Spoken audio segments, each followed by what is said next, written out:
अलंकार दो शब्दों से मिलकर बना, अलंकार प्लस कार। अलम माने शोभा, कार माने करने वाला, शोभा करने वाला। अब मैं आपको यह समझा रही थी कि रीतिकालीन कवि, हम सेकेंड ईयर में रीतिकाल पढ़ रहे हैं, और रीतिकालीन जो कवि हैं वो अलंकारों के प्रति बहुत मोह रखते हैं। उनको लगता है कि उनकी कविता सुंदर जब बनेगी जब मैं अधिक से अधिक अलंकारों का प्रयोग करूंगा, तो मेरी कविता आकर्षक बनेगी, चमत्कारपूर्ण बनेगी, सुंदर बनेगी। तो उन्होंने कई कई एक कविता में कई कई अलंकारों का प्रयोग किया है। अब जब हम उनकी कविता पढ़ते हैं तो हम उनके अलंकारों को पहचान नहीं पाते। क्यों? क्योंकि हमें अलंकारों का ज्ञान नहीं है। उनकी कविता को हम पढ़ते हैं और अलंकारों को नहीं पहचान पाते। अब यदि उनके अलंकारों को पहचानना है तो सबसे पहले आपको अलंकारों का ज्ञान होना अति आवश्यक है। आज मैं आपको ज्यादा नहीं, 2 अलंकारों का अभ्यास करवाऊंगी, जिससे आप देखते ही पहचान जाएं कि इस कविता में कौन सा अलंकार है। वो 2 अलंकार हैं जिनका मैं आज अभ्यास करवा रही हूँ। उसमें पहला अलंकार है आपका अनुप्रास अलंकार। अनुप्रास अलंकार जनरली मैंने आपको हमेशा बताया कि सामान्यतः हमको कविताओं में अनुप्रास अलंकार तो मिलता ही है। कोई भी कविता होती है उसमें हमको ज्यादातर 99% अनुप्रास अलंकार मिल जाता है। कैसे पहचाने कि अनुप्रास अलंकार इस कविता में है? यदि उस कविता की किसी पंक्ति में एक वर्ण की बार बार आवृत्ति हो रही है या एक वर्ण की एक बार भी आवृत्ति हो रही है तो हम कहेंगे इसमें अनुप्रास अलंकार है। और इसे पहचानना बहुत आसान है, क्योंकि जैसे ही हम पंक्ति को देखते हैं, यदि आपको अर्थ भी समझ में नहीं आ रहा है तो भी आप इस अलंकार को बड़े आराम से पहचान लेते हैं, क्योंकि आपके सामने कविता है। अब यदि उस कविता में किसी वर्ण की आवृत्ति हो रही है, वर्ण मतलब अक्षर, किसी अक्षर की आवृत्ति हो रही है अर्थात एक से अधिक बार आ रहा है, तो उसमें अनुप्रास अलंकार माना जाएगा। जैसे उदाहरण की तरफ देखिए, ध्यान दीजिए, मैं आपको थोड़ा सा समझाने की कोशिश करूंगी कि आप कम से कम इस अलंकार में तो बिल्कुल गलती ना करें। जैसे उदाहरण देखिए आप, मुदित महिप मंदिर आए, मुदित महिप मंदिर आए। अब चाहे हमें इसका अर्थ नहीं मालूम है, पर हम ये देख रहे हैं कि इसमें म वर्ण की आवृत्ति हो रही है। म, ये देखो, ये म, फिर म महिप और मंदिर का मह, यानी कि म वर्ण की आवृत्ति हुई। तो क्या कहेंगे हम इसे कि इसमें अनुप्रास अलंकार है। क्लियर? देखो दूसरा उदाहरण ले लेते हैं, मैया मोरी मैं नहीं माखन खायो। अब देखो इसमें भी म वर्ण की आवृत्ति हो रही है। ये देखो, एक मैं मैया का, मोरी फिर मैं आ गया, मैं नहीं फिर मैं आ गया, माखन फिर मैं आ गया। 4 बार म वर्ण की 3 बार आवृत्ति हुई है, 4 बार म वर्ण आया है। अच्छा, ये मायने नहीं रखता कि कहीं ऐ की मात्रा के साथ आया है, कहीं बिंदी मैं के साथ आया है, कहीं आ की मात्रा के साथ आया है, कहीं ओ की मात्रा के साथ आया है। ये मैटर नहीं करता है। बस महत्वपूर्ण बात यह है कि उस वर्ण की आवृत्ति हो रही है, वो वर्ण दोबारा से प्रयोग में लाया जा रहा है। बस वो क्या क्या लाएगा आपका? अनुप्रास अलंकार। क्लियर?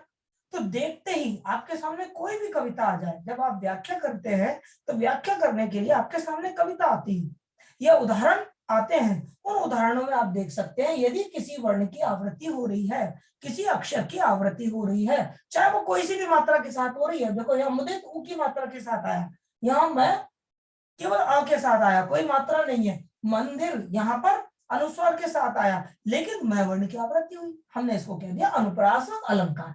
देखो, रघुपति राघव राजा राम, देखो र फिर र फिर र और फिर र। अब यहाँ आ का डंडा, यहाँ आ का डंडा, यहाँ आ का डंडा, यहाँ कुछ भी नहीं है, कोई भी मात्रा आ रही है पर वर्ण की आवृत्ति हो रही है, मतलब ये अनुप्रास अलंकार। आगे देखो, सेवक सचिव सुमंत पठाए, सवर्ण की आवृत्ति हो रही है। आप देखिए, स एक ही मात्रा के साथ आया, स बिना मात्रा के केवल अ के साथ आया, सुमंत उ की मात्रा के साथ आया। और सवर्ण की आवृत्ति हुई, इसलिए क्या कहेंगे हम इसको? अनुप्रास अलंकार। इधर देखो, बसो ब्रज गोकुल गांव के ग्वारंत। अब देखो यहाँ पर ब और ब दो बार आया, यानी कि एक बार आवृत्ति हुई, अनुप्रास अलंकार है। ग गांव का गया और ग्वारंत का गया, यहाँ दो बार आवृत्ति हो गई, यानी कि तीन बार आया, अनुप्रास अलंकार। यानी कि एक बार भी आवृत्ति हो रही है तो भी अनुप्रास अलंकार माना जाता है। यहाँ तीन बार आवृत्ति हुई है, अनुप्रास अलंकार। यहाँ चार बार आया है एक ही वर्ण, अनुप्रास अलंकार। तो ना तो कोई गिनती मैटर करती है कि एक बार आएगा, कि दो बार आएगा, या तीन बार आएगा, चार बार आएगा, पांच बार आएगा, छह बार आएगा, ये मैटर नहीं करता है। बस क्या मैटर करता है कि वो वर्ण बार बार आ रहा है। दूसरी बात, मात्रा मैटर नहीं करती, वो मात्रा एक ही मात्रा के साथ, वो जो वर्ण है एक ही मात्रा के साथ आ रहा है, या आई की मात्रा के साथ आ रहा है, या अ की मात्रा के साथ आ रहा है, या उ की मात्रा के साथ आ रहा है, या ई की मात्रा के साथ आ रहा है, वर्ण रिपीट हो रहा है बस, तो वहां हम क्या कहेंगे? अनुप्रास अलंकार है। आगे देखो, चारु चंद्र की चंचल किरणें। देखो च च और च, तीन बार आ गया च च, क्या हो गया? अनुप्रास अलंकार। अब चाहे कोई भी मात्रा के साथ है। नीचे देखो, खेल रही थी जल थल में, मैं कहूंगी यहां भी अनुप्रास अलंकार है। आप कहोगे मैडम यहां अनुप्रास अलंकार कहाँ है? ये देखो पीछे, ल ल और ल। तो तीसरी बात हमने क्या देखी? अनुप्रास अलंकार जरूरी नहीं है कि शब्द के शुरुआत में ही वर्ण की आवृत्ति हो रही है, यदि शब्द के अंत में भी आवृत्ति हो रही है, जैसे खेल ल की आवृत्ति, जल ल थ ल, तीन बार ल आया, तो ये अनुप्रास अलंकार हो गया। तीन बातें ध्यान रखनी है आपको। सबसे मुख्य बात तो आपको ये ध्यान रखनी है कि वर्ण की आवृत्ति होती है, अक्षर की आवृत्ति होती है, और वो अक्षर की आवृत्ति किसी भी मात्रा के साथ हो जाए, इट इज नॉट, ये कोई ज्यादा इंपॉर्टेंट चीज नहीं है, किसी भी मात्रा के साथ वो वर्ण की आवृत्ति हो सकती है। ठीक है। दूसरी बात आपने देखी, वो आवृत्ति चाहे एक बार हो या दो बार हो, तीन बार हो, चार बार हो, पांच बार हो, कितनी बार भी हो सकती है। एक बार भी होती है तो भी हम कहेंगे कि ये अनुप्रास अलंकार है। दो बार आवृत्ति होती है तो भी हम कहेंगे ये अनुप्रास अलंकार है। दोबारा से देख लीजिए, देखो यहाँ तीन बार म आया, अलग अलग मात्राओं के साथ आया, इट डजंट मैटर, ये बिल्कुल मैटर नहीं करता। मैटर क्या करता है कि वर्ण की आवृत्ति हो रही है, माँ की और माँ की, बस। यहाँ देखिए आप, म चार बार आया है, और चारों बार अलग अलग मात्राओं के साथ आया, अनुप्रास अलंकार। यहाँ देखिए, सेवक सचिव सुमंत तीन बार आया, स। तो जब किसी पंक्ति में वर्ण की आवृत्ति हो, चाहे वो एक बार हो, चाहे वो दो बार हो, चाहे वो तीन बार हो, और किसी भी मात्रा के साथ हो, वो क्या कहलाएगा? अनुप्रास अलंकार। दूसरी बात मैंने इंपॉर्टेंट क्या बताई कि जरूरी नहीं है कि वो वर्ण की आवृत्ति शुरू में ही हो, जैसे ब्र देखो दो बार आ गया, ग तीन बार आ गया, है ना, च आ गया। अब इसी तरीके की आवृत्ति शब्द के अंत में भी हो सकती है, जैसे मैंने भी आपको बताया, खेल ल जल ल थ ल, खेल रही थी जल थल में, यहाँ भी तो चमत्कार पैदा हुआ, सुंदरता पैदा हुई ना, बस इसको हम क्या कहेंगे? अनुप्रास अलंकार। अनुप्रास अलंकार शब्द अलंकार है बेटा। जब शब्द के माध्यम से कविता में चमत्कार पैदा हो, जब शब्द के माध्यम से कविता के सौंदर्य में वृद्धि हो जाए, तो हम उसे शब्द अलंकार कहते हैं। और अनुप्रास एक बहुत प्रमुख शब्द अलंकार है। शब्द अलंकार की खास बात है, यदि आप उसका पर्यायवाची रख दोगे, है ना, और यदि वो शब्द उसमें मैच नहीं कर रहा है, तो वो आपका अनुप्रास अलंकार नहीं होगा। जैसे खेल रही थी पानी जमीन में, तो यहाँ पर अनुप्रास अलंकार खत्म हो जाता। खेल रही थी पानी जल में, अब पानी जमीन में। अब मुझे बताओ कहां आवृत्ति नहीं हुई वर्ण की? यदि मैं ऐसे लिख देती इसको कि खेल रही थी,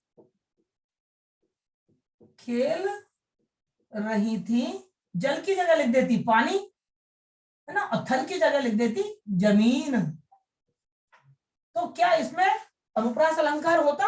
नहीं। क्यों? क्योंकि इसमें वर्ण की आवृत्ति कोई नहीं रही है।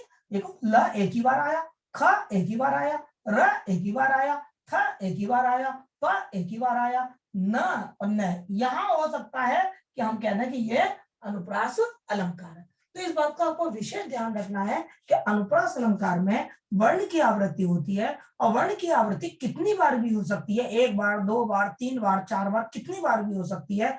कोई सी भी मात्रा के साथ हो सकती है, शब्द के शुरुआत में भी हो सकती है और शब्द के अंत में भी हो सकती है। बस शब्द की वर्ण की आवृत्ति होनी चाहिए, अक्षर की आवृत्ति होनी चाहिए, उसे हम कहेंगे अनुप्रास अलंकार।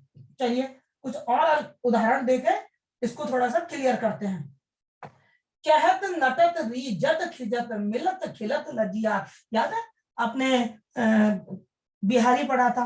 बिहारी में जब अपन नायिका के सौंदर्य की बात कर रहे थे, नायक और नायिका के मिलन की बात कर रहे थे, तो अपन एक दोहा पढ़ा था, कहत नटत रीजत खिलत मिलत खिलत लजियात, भरे भवन में होत है नैना नहू से बात। याद आ गया आपको?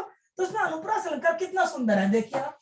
ता ता ता ता ता ता और त वर्ण की आवृत्ति हो रही है। और देखो कितनी बार हुई, 1 2 3 4 5 6 और 7 बार तय वर्ण आया और सुंदरता बढ़ गई कविता की। कहत नटत रीजत खिजत मिलत खिलत लजिया। मतलब बोलने में ही एक आकर्षण पैदा हो रहा है, बोलने में ही एक चमत्कार पैदा हो रहा है। कौन सा अलंकार है ये? अनुप्रास अलंकार। क्यों? क्योंकि इसमें वर्ण की आवृत्ति हुई है। यद्यपि हम इसमें देख रहे हैं कि कोई मात्रा नहीं है, बिना मात्रा के बार बार तय आ रहा है, पर यदि मात्रा के साथ भी आता तो भी हम उसको क्या कहते हैं कि अनुप्रास अलंकार है। पर इसमें तो और भी ज्यादा सौंदर्य बढ़ गया, क्योंकि तय वर्ण की जो आवृत्ति हो रही है वो एक ही तुक में हो रही है, एक ही स्वर में हो रही है। यह है अनुप्रास अलंकार। आगे देखो, शेष महेश सुरेश दिनेश जाय निरंतर ध्यावे। अब देखो, शेष स महेश स सुरेश स दिनेश स वर्ण की आवृत्ति हो रही है। क्या कहेंगे इसको? अनुप्रास अलंकार कहेंगे। यद्यपि यहाँ पर ये अलंकार, ये जो शब्द है वो शब्द के पीछे आवृत्ति हुई है। तो हमने बार बार यह निष्कर्ष निकाला है कि अनुप्रास अलंकार में वर्ण की आवृत्ति होती है, वो चाहे कोई भी मात्रा में हो, नंबर 1, वो चाहे कितनी बार भी हो, बस एक बार हो जाए, उसके बाद कितनी बार भी हो। ठीक है, जैसे यहाँ तो 7 बार हो रही है, यहाँ 3 बार हो रही है, यहाँ 3 बार हो रही है, यहाँ पर 3 बार हो रही है, यहाँ 2 बार हुई, यहाँ फिर 3 बार हो गई, यहाँ 4 बार हो गई, यहाँ पर 4 बार हो गई, यहाँ 3 बार हो गई। इससे कोई फर्क नहीं पड़ता है। लेकिन वर्ण की आवृत्ति हो, कोई भी मात्रा में हो, कितनी भी बार हो, शब्द के पहले हो या शब्द के बाद में हो, बस आवृत्ति होनी चाहिए। वहां पर क्या होता है? अनुप्रास अलंकार होता है। देखो एक उदाहरण और देखो, कालंदी कूल कदम्ब की डारण। अब देखो, कालंदी का क, कूल का क और कदम्ब का क, कोई भी मात्रा है लेकिन क वर्ण की आवृत्ति हो रही है। हम क्या कहेंगे इसको? कि ये अनुप्रास अलंकार है। अब मुझे बताइए, आपको अनुप्रास अलंकार समझ में आया अच्छी तरीके से? इशिता, ममता? Yes ma'am. अब कभी गलती होगी आपको अनुप्रास अलंकार छांटने में? No ma'am. और आपका मुख्य काम यह है बेटा, आपके प्रश्न ये नहीं आएगा अनुप्रास अलंकार किसे कहते हैं, उदाहरण सहित समझाइए। ये प्रश्न आपके नहीं आएगा, आपके क्या आएगा? व्याख्या करने के लिए आएगी। अब आप जब व्याख्या करेंगे तो आपके सामने कविता होगी, उस कविता की आप व्याख्या करेंगे। जब आप कविता की व्याख्या करते हैं तो मैंने आपको बताया है कि आपको उस कविता का काव्यगत सौंदर्य लिखना है। अब काव्यगत सौंदर्य का एक मुख्य बिंदु है अलंकार। आपको अलंकार के बारे में लिखना है कि इस कविता में कौन सा अलंकार है। तो आप क्या करें? उस कविता को पढ़ें, पढ़ते समय आप ये देख ले कौन सी लाइन में वर्ण की आवृत्ति हो रही है, फटाफट उस लाइन को उठाया और लिख दीजिए इस पंक्ति में इस वर्ण की आवृत्ति हो रही है, अतः यहाँ पर अनुप्रास अलंकार है। बताइए, ये लिखने में दिक्कत आएगी जरा भी? अब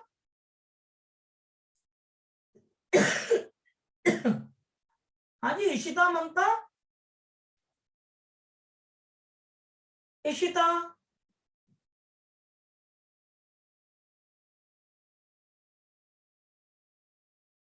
तो मैं ये समझू आपको अनुप्रास अलंकार एकदम क्लियर हो गया है? हेलो? Yes ma'am. अच्छा, अब कहीं किसी भी व्याख्या करते समय अनुप्रास अलंकार के बारे में लिख दोगे उदाहरण सहित? उस जो भी व्याख्या करोगे उस पंक्ति में जिस लाइन में भी किसी वर्ण की आवृत्ति है, आप उस लाइन को उठाइए, उस लाइन को नीचे लिखिए और कहिए इस पंक्ति में इस वर्ण की आवृत्ति है, इसलिए यहाँ पर अनुप्रास अलंकार है। क्या ये लिखने में दिक्कत आएगी आपको इशिता?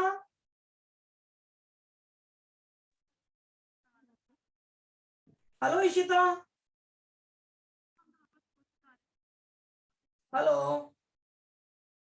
आवाज आ रही है? Am I audible Mamta?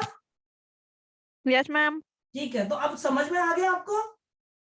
Yes ma'am. तो व्याख्या का एक पॉइंट आपका पक्का हो गया है अलंकार का, क्योंकि व्याख्या की जो कविता आएगी उसमें कहीं ना कहीं किसी ना किसी पंक्ति में तो वर्ण की आवृत्ति हो ही रही होगी।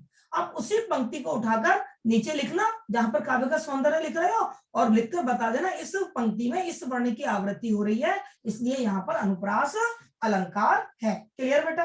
अब देखो मैं इसी से आपको एक अलंकार और सिखाती हूँ जो कि आपको 99% कविताओं में मिलेगा ही मिलेगा। अनुप्रास के साथ एक अलंकार और बहुत बहुतायत से आता है जिसका है अंत्य अनुप्रास अलंकार, और यह अनुप्रास अलंकार का ही एक अंग माना जाता है। इसी अलंकार का एक अंग माना जाता है अंत्य अनुप्रास अलंकार, और यह अंत्य अनुप्रास अलंकार भी हर कविता में 99% कविताओं में आपको देखने को मिलेगा। कैसे पहचान है इसकी? कि कविता जब लिखी जाती है तो कविता में तुकबंदी होती है, उसकी जो पंक्तियां हैं उस पंक्तियों का जो पिछला सबसे लास्ट का जो शब्द है उसमें देखो आपको तुकबंदी मिलेगी। यदि तुकबंदी है तो वहां पर अंत्यानुप्रास अलंकार है। जैसे देखो, मुदित महिप मंदिर आए सेवक सचिव सुमंत पठाए, देखो आए और पठाए, ये पूरी कविता ये है। मैं यदि इस कविता को पूरी तरीके से लिखूं तो इस कविता का आगे का भाग क्या है? सेवक सचिव सुमंत पठाए। अब देखो, आए और पठाए, क्या इसमें तुकबंदी आई? ममता, तुकबंदी आई? मुदित महिप मंदिर आए सेवक सचिव सुमंत पठाए, तुकबंदी आई क्या? आए पठाए? Yes ma'am. तो बस ये अंत्य अनुप्रास अलंकार हो गया। अंत में अनुप्रास, ये देखिए, आए अंत में, पठाए अंत में, तो जब अंत में एक से स्वर आए, जब तुकबंदी आए अंत में, तो उसको हम अंत्य अनुप्रास अलंकार कहते हैं। क्लियर? अब जैसे देखो, मैया मोरी मैं नहीं माखन खायो, बल दाऊ मोहे बहुत खिजायो। अब देखो, बल दाऊ मोही बहुत खिजायो, बहुत खिजायो। अब देखो, मैया मेरी मैं नहीं माखन खायो, बलदाऊ मोही बहुत खिजायो। बताइए तुकबंदी आई है या नहीं आई है? खायो खिजायो, तुकबंदी आई? Yes ma'am. अंत में, पंक्ति के अंत में, खायो यो खिजायो यो, कौन सा अलंकार? अंत्य अनुप्रास अलंकार। ओके, अब देखो तीसरा अंतर, रघुपति राघव राजा राम। आगे की पंक्ति बताएं जरा, कौन बताएगा मुझे? रघुपति राघव अतीत पावन सीताराम, अतीत पावन सीताराम। सीताराम। लास्ट में तुकबंदी आएगी नहीं आई? रघुपति राघव राजा राम पतित पतित पावन सीताराम। तो अंत में तुकबंदी आई, अंत्य अनुप्रास अलंकार हो गया।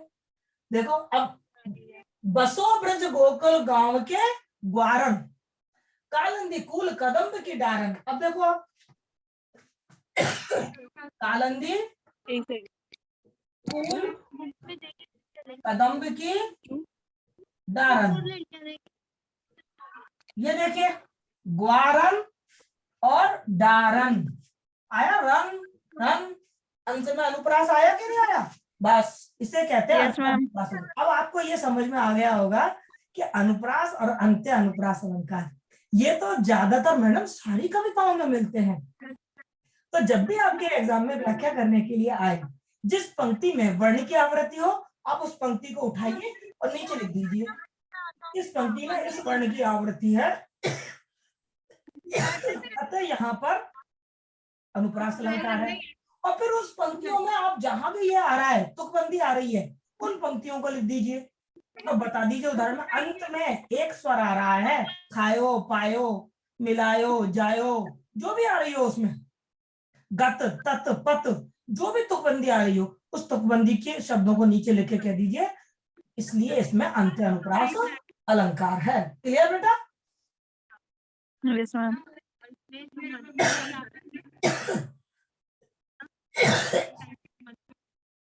ओके, तो क्या आज आपको दो Yes, ma'am. अलंकार क्लियर हो गए? Yes, अनुप्रास ma'am. अलंकार और अंत्य अनुप्रास अलंकार। अलंकार. और ये दो अलंकार मैंने आज आपको इसलिए बताए हैं, इसलिए रिवीजन किए हैं कि जब आप व्याख्या करेंगे तो व्याख्या में आपकी जो कविताएं आएंगी उनमें मैं आपको गारंटी से कह रही हूँ, आपके रीति काल में तो कोई कविता ऐसी मिलेगी ही नहीं जिसमें आपको अनुप्रास और अंत्यानुप्रास ना मिले। तो जब आप व्याख्या करेंगे तो आपके पास अलंकार वाले पॉइंट में काव्य सौंदर्य का जो पॉइंट है, अलंकार सौंदर्य, बेटा ये बातें बंद करें, डिस्टर्बेंस हो रहा है उधर से, चुपचाप से सुनिए। जो भी आपके आसपास बैठे हैं उनको भी कहिए चुपचाप से सुने, आपस में बात नहीं करें, और बात करनी है तो वहां से उठकर चले जाएं। जो बच्चे पढ़ रहे हैं उनको पढ़ने दीजिए। तो मैं गारंटी से कह रही हूं बेटा कि रीति काल में, आपके कोर्स में रीति काल है, और रीति काल के जितने भी कवि हैं, चाहे वो बिहारी आ जाए, चाहे वो केशव आ जाए, चाहे वो भूषण आ जाए, चाहे वो सेनापति आ जाए, मतीराम आ जाए, चाहे आपके बोधा आ जाए, चाहे आपके घनानंद आ जाए, जो भी आ जाए, उन सब में उनकी जो भी कविता आपके को उसमें प्रश्न पत्र में आएगी, उसमें अनुप्रास और अंत्य अनुप्रास अलंकार 99.9% होगा।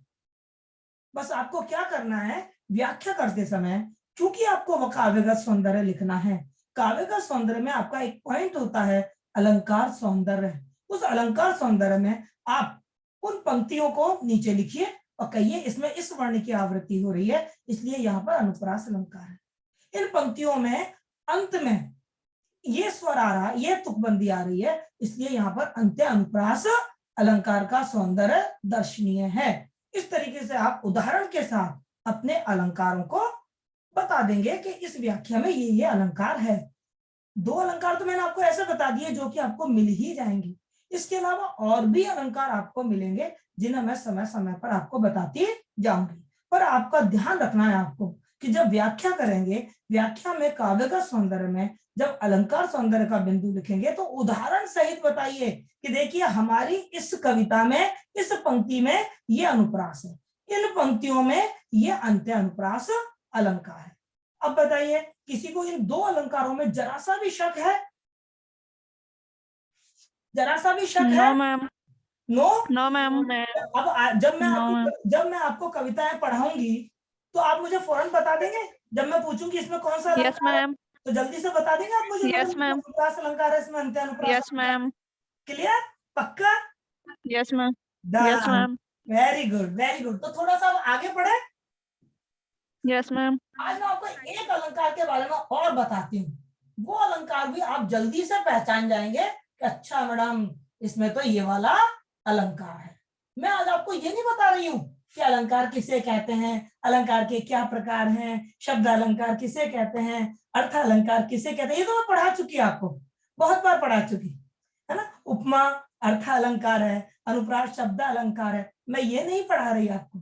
आज मैं आपको बता रही हूँ अलंकारों को आप कैसे पहचानें। बेटा एक अलंकार उपमा अलंकार बहुत आता है और बड़ा आसान है पहचानना उसको। यदि आपकी पंक्ति में, यदि जो काव्य की पंक्ति है जो आपके कोर्स में आई है उसमें यदि ये शब्द आ जाए, ध्यान से देखना, ये शब्द आ जाए समान,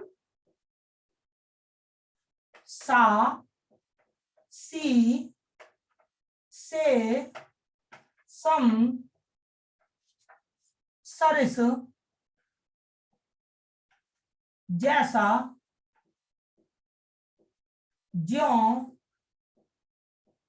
तुल्य, यदि ये शब्द आ जाए तो आप समझ लीजिए वहां पर उपमा अलंकार है। क्लियर? हाँ जी, सुन रही है इशिता, ममता? Yes, ma'am. यदि Yes, ma'am. आपकी कविता आई व्याख्या करने के लिए और उस कविता की किसी पंक्ति में यदि ये शब्द आ जाए, समान, सा, सी, से, सम, सरिस, जैसा, ज्यों, तुल्य, तो आप समझ जाइए कि उसमें उपमा अलंकार है। क्यों? क्योंकि मैंने आपको बताया था कि उपमा अलंकार का मतलब होता है तुलना करना, किसी को किसी के समान बताना। उपमा अलंकार का मतलब होता है कि जो उपमेय है को उपमान के समान बताना। समान बताना मतलब किसी को किसी के समान बताना। जैसे मुख चंद्रमा के समान सुंदर है, मुख को किसके समान बता दिया? जल्दी से बताओ। मुख चंद्रमा के समान सुंदर है, जल्दी से बताओ, मुख को किसके समान बता दिया? चंद्रमा के। तो किसी को किसी के समान बताया, जिसको बताते हैं उसको उपमेय कहते हैं और जिससे बताया जाता है उसको उपमान कहते हैं। तो जब तुलना की जाए, किसी को किसी के समान बताया जाए, क्योंकि उन दोनों में एक से गुण है, मुख भी सुंदर है और चंद्रमा भी सुंदर है, इसलिए दोनों की क्या बता दी? समानता बता दी। बस वहां पर उपमा अलंकार होता है। अब उपमा अलंकार की पहचान क्या है कि उसमें शब्द क्या आ जाएगा? या तो समान शब्द आ जाएगा, जैसे मैंने अभी बताया, मुख चंद्रमा के समान सुंदर है, तो क्या कहेंगे हम कि इसमें कौन सा अलंकार है? जल्दी बताओ। उपमा अलंकार। उपमा अलंकार। उपमा अलंकार। उपमा अलंकार है। क्लियर? चलिए अब मैं आपको सामने कुछ थोड़े से उदाहरण देती हूँ और आप मुझे बताएंगे कि मैडम इसमें ये वाला अलंकार ऐसे आ जाए, है ना? मैंने क्या बताया, लाइन ये आपकी जो पंक्ति होगी उसमें ये शब्द आएंगे। ठीक है, चलो मैंने लिखा फूल सी कोमल बच्ची बनी राख की ढेरी सी। अब बताओ इसमें उपमा अलंकार कहाँ पर है? फूल सी कोमल बच्ची बनी राख की ढेरी सी, क्या इसमें उपमा अलंकार है? Yes ma'am. कहाँ पर है, क्यों है? फूल में है कोमल बच्ची, फूल में। फूल सी कोमल बच्ची क्यों उपमा अलंकार है, बताओ मुझे जरा।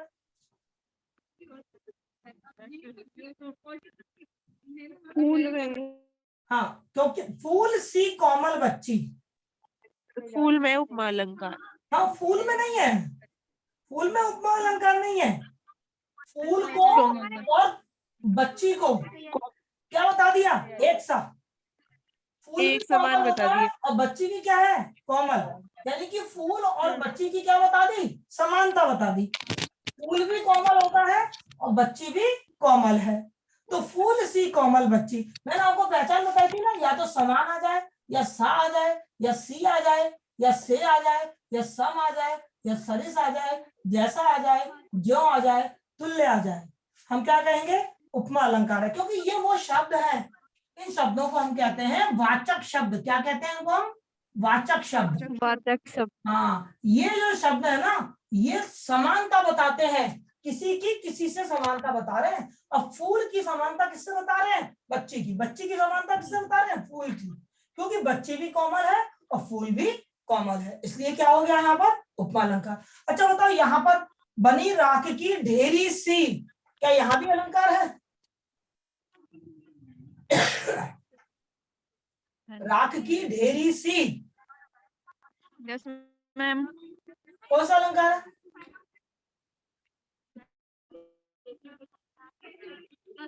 बनी राख की ढेरी सी, जल्दी बताओ कौन सा अलंकार है? क्या इसमें इनमें से कोई शब्द आया? Yes ma'am. कौन सा शब्द आया? सी। सी। राख की ढेरी जैसी बन गई, जो बच्ची है वो कैसी बन गई?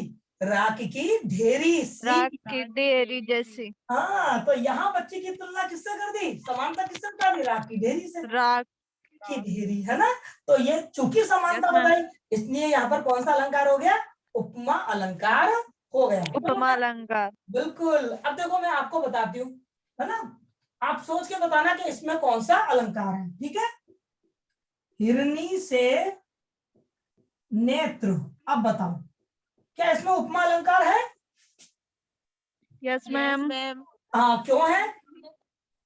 क्योंकि से आ रहा है इसमें। क्योंकि से आ रहा है। और जो नेत्र है उनकी तुलना किससे कर दी? हिरनी से। हिरण के सम। हाँ, हिरनी जैसे नेत्र। क्या मतलब हो गया इसका?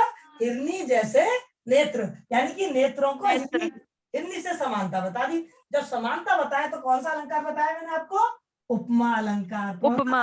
Very good. उपमा का मतलब क्या होता है? समानता बताना, किसी की किसी से समानता बताना, उसको हम क्या कहेंगे? समानता वेरी गुड, बताना। बहुत बढ़िया। चलिए एक और लिखती हूँ। मीन सी आंख। अब बताइए क्या इसमें उपमा अलंकार है?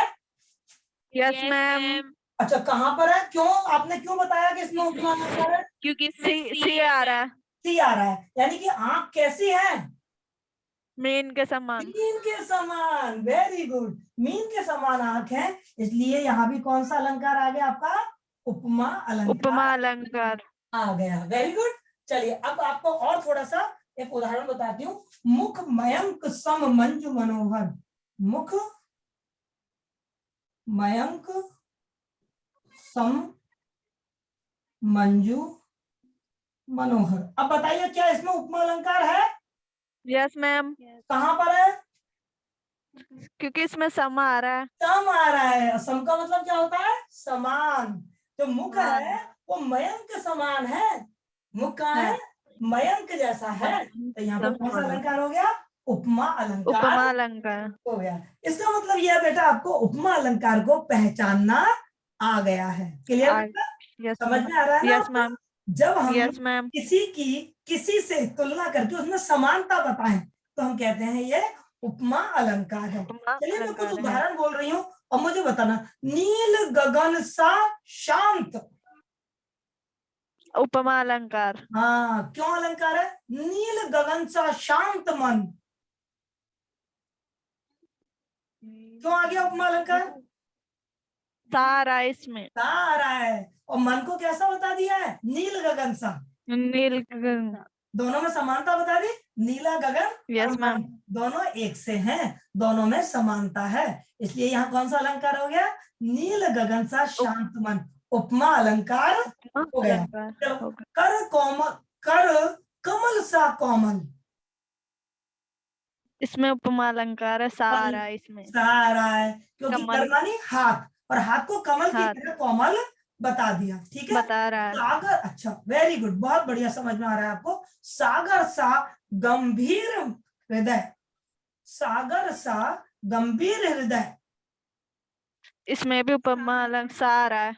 क्योंकि इसमें सा आ रहा है, मतलब जो हृदय है उसको सागर जैसा गंभीर बता दिया। गिरि सा बताया। ऊंचा मेरा मन।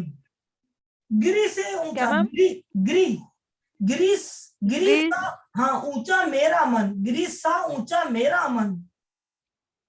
इसमें भी सारा है। सा आ रहा है, मतलब उपमा गिरी, अलंकार। बिल्कुल। गिरी मतलब पर्वत, और मेरा मन भी उतना ऊंचा है जितना ऊंचा गिरी मतलब पर्वत है। पर्वत। पर्वत जैसा पर्वत। ऊंचा मेरा मन है, इसलिए हम क्या कह देंगे कि इसमें भी कौन सा अलंकार है? उपमा उपमा अलंकार। अलंकार। चलिए अब सुनना ध्यान से। पीपर पात सरिस मन डोला। पीपर पात सरिस मन डोला। पेपर पात। पीपर पात सरिस मन डोला, मैं लिखती हूँ अभी यहाँ पर। पीपर पात सरिस मन डोला। बताइए क्या इसमें कोई वाचक शब्द है जो मैंने बता रखे हैं? समान, सा, सी, से, सम, सरिस, जैसा, ज्यों, तुल्य। है ना? सीरियस है मैम। कौन सा है? अरे ये कौन सा है यहाँ पे वाचन शब्द? वाचक शब्द कौन सा आया है इसमें, इनमें से? हाँ बेटा, ये ऊपर सीरियस वाला है। हाँ बेटा पहले देखना। हाँ। सलमान सर है मैम। कौन सा है बताओ? सीरियस। पीपर पात सरिस मन डोला। ये सीरियस ही है ना ऊपर। ये देख कौन है। हाँ तो हाँ सब। सोच के बताओ क्या कोई वाचक शब्द आया है? इनमें से कोई वाचक शब्द आया है क्या?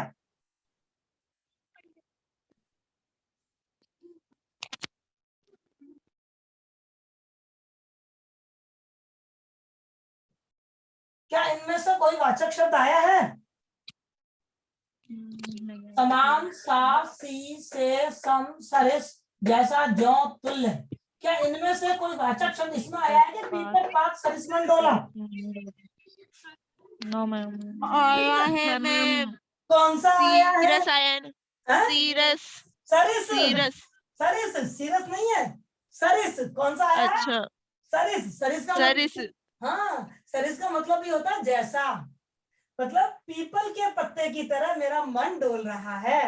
अब देखो यहाँ एक वाचक शब्द और लगा लूं, तरह शब्द भी आ जाए, क्योंकि तरह भी क्या बताता है? समानता।